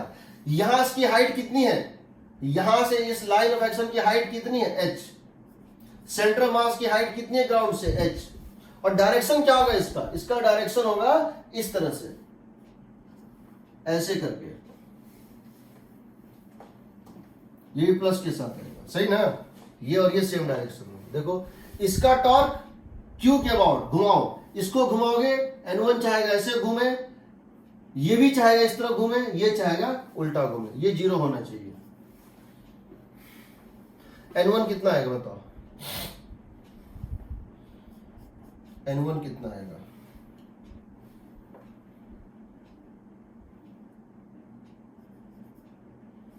mg into b minus mv square h by r divided by 2b ना।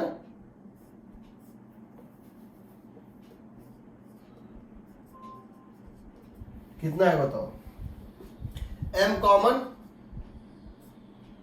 g कॉमन, 2 कॉमन, हम mg बाय 2 कॉमन ले रहे हैं, 1 माइनस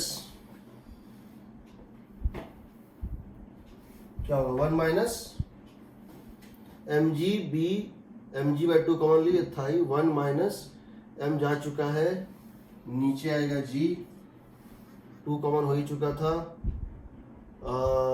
g आर बी, और ऊपर हो जाएगा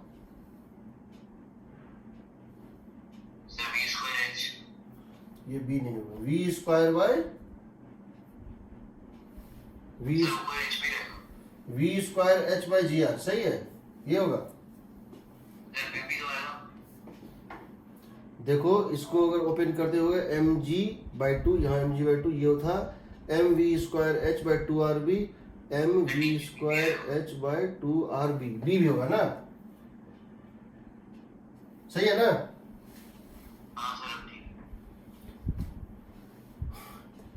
ठीक, n1 इतना, n2 कितना आ जाएगा, दोनों का सम तो फिक्स है ना, दोनों का सम तो फिक्स है ना।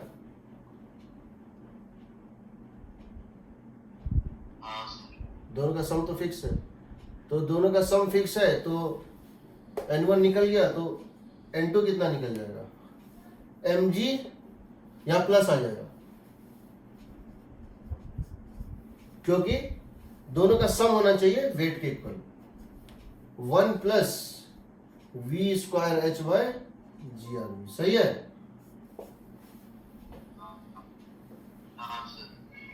अब मुझे ये बताओ इनमें से कौन सा 0 हो सकता है, n1 या फिर n2, कौन सा 0 हो सकता है। n1 0 हो सकता है, n1 0 हो सकता है।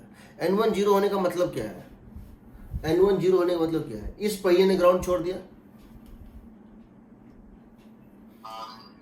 n1 0 होने का मतलब है कि इस पहिए ने ग्राउंड छोड़ दिया, ये पहिया ऐसे हो गया, देखो n1 0 होने का मतलब है ये चल रहा था, ये पहिया उठ गया,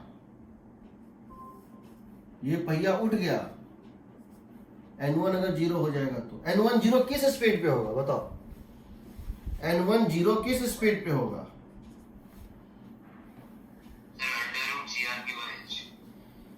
under root of g r b ना बाय एच, तो बी बाय एच यहाँ डाल देता हूं। सही है। तो ये बताओ, अगर बेस बहुत ज्यादा है, चौड़ाई बहुत ज्यादा है, ये बेस बहुत ज्यादा है और हाइट बहुत कम है, तो टॉपलिंग मुश्किल है। और बेस बहुत ज्यादा है और हाइट बहुत कम है तो बहुत हाई स्पीड पे टॉपल करेगा। लेकिन अगर हाइट बहुत ज्यादा है और बेस बहुत कम है, वो जल्दी टॉपल करेगा। तो जो रेसिंग कार होती है उसमें इतना कम हाइट होता है कि वहां पे ड्राइवर जो होता है वो बैठ के नहीं चलाता है, वो सो के चलाता है। क्यों होता है? उसकी चौड़ाई ज्यादा होती है, उसकी चौड़ाई ज्यादा होती है और उसकी हाइट ऑफ सेंटर मास बहुत कम रखी जाती है। क्यों रखी जाती है? क्योंकि उसको बहुत तेज चलना होता है तो वो टॉपल ना करे। बी की वैल्यू अगर बहुत ज्यादा है और हाइट ऑफ सेंटर मास बहुत कम है ग्राउंड के पास, तो टॉपल मुश्किल से होगा। लेकिन अगर उल्टा है, डबल डेकर कोई कंटेनर ट्रक है और वो सडन टर्न लेगा तो कंटेनर पलट जाता है। क्यों पलट जाता है? क्योंकि उसकी हाइट जो है उसकी बहुत ज्यादा है और विड्थ बहुत कम है, ये रेशियो। अब यहां अगर हमको कंपेयर करना हो, हम अब तक जो किए थे रोटेशन से पहले, हम सिर्फ ये देखते थे वो सक्सेसफुली टर्न ले पाएगा कि नहीं, कोई भी व्हीकल सक्सेसफुली टर्न ले पाएगा कि नहीं। तो उसके लिए हमारा कंडीशन क्या था? ये वो वेलोसिटी जिस पे ये टॉपल करेगा, ये वो वेलोसिटी है जिस पे ये टॉपल करेगा। एग्रीड? और जिस वेलोसिटी पे वो स्किड करता है वो होता था under root mu g r, याद है?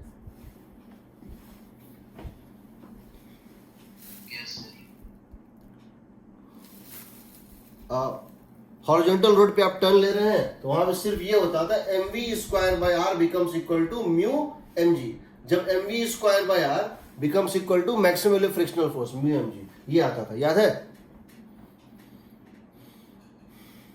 तो अब समझो कंपेयर किसे करना है? b बाय एच और म्यू को। जब वो शार्प टर्न लेगा तो टॉपल करेगा कि स्किड करेगा, पहले वो इस पे डिपेंड करेगा कि म्यू की वैल्यू और बी बाय एच की वैल्यू में किसकी वैल्यू कम है। जो कम होगी वो पहले करेगा। तो सिर्फ स्किडिंग बचाने से गाड़ी का काम नहीं होता है, उसको टॉपलिंग भी बचाना पड़ता है, पहली बात। दूसरी बात, अगर कोई गाड़ी टर्न ले रही है और उसको लग रहा है वो टॉपल हो रहा है, तो पैसेंजर्स को बेटर है कि वो पैसेंजर्स को क्या करेगा? पैसेंजर्स को या उसके ऊपर जो सामान है, किसी भी गाड़ी के ऊपर सामान लोड करना ज्यादा खतरनाक होता है कंपेयर टू नीचे डिक्की में। क्योंकि जब आप ऊपर सामान को डालते हैं तो सेंटर मास ऊपर शिफ्ट करता है, और सेंटर मास जब ऊपर शिफ्ट करता है तो लेसर वेलोसिटी पे वो टॉपल कर जाता है। ठीक है? खैर जो भी है, हम एक्चुअली में हम टॉर्क इसके पहले जब भी किए थे, हम टॉर्क इसके वाट लिए थे, इस पॉइंट ओ के what, the point of concurrency of F1 F2 and wait.